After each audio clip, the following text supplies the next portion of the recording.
Elle n'a pas choisi, on lui a proposé.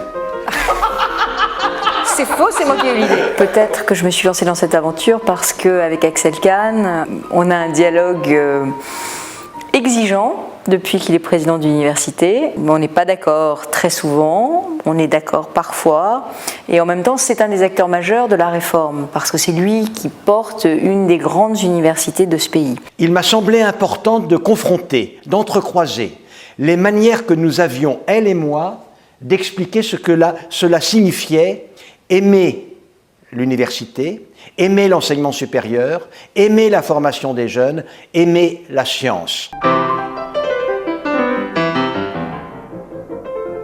Toutes les grandes réformes ne sont en réalité pas vraiment de droite, pas vraiment de gauche.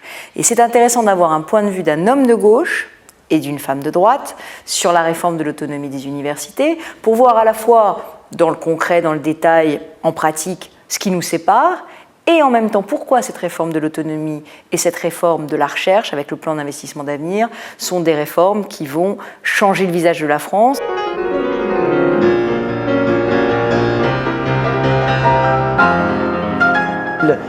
M'intéressait considérablement de savoir entre ses présupposés, sa vision, mais même les valeurs, car dans ce livre, nous rappelons, et ça c'est peut-être l'une des vertus importantes du livre, quelles sont les valeurs fondamentales dont se réclame une femme de droite et un homme qui ne l'est pas, et dont les valeurs sont de gauche. Elle est une femme politique, je ne le suis pas, il y a une différence quand même, mais mes valeurs sont de gauche. Ça, je crois que c'est quelque chose qui est tout à fait important, c'est-à-dire que j'ai appris à connaître comment une femme intelligente de droite en charge de la situation pouvait expliquer son action à un moment donné.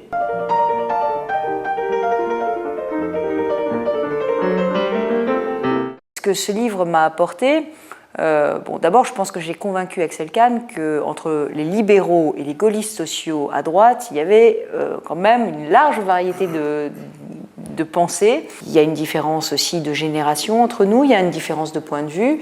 Moi je suis d'une famille d'universitaires, mais je suis arrivée avec un œil neuf, parce que l'œil d'une diplômée d'école de commerce, qui en plus a fait de l'administration. Je vous le rappelle parfois cela. Vous me le rappelez beaucoup, mais je vais vous dire, l'idée selon laquelle pour être un bon ministre de la Recherche, il faut nécessairement être un universitaire ou un chercheur, ça peut être une bonne alchimie, mais ça peut aussi conduire à, j'allais dire, une consanguinité qui n'est pas source de fertilité.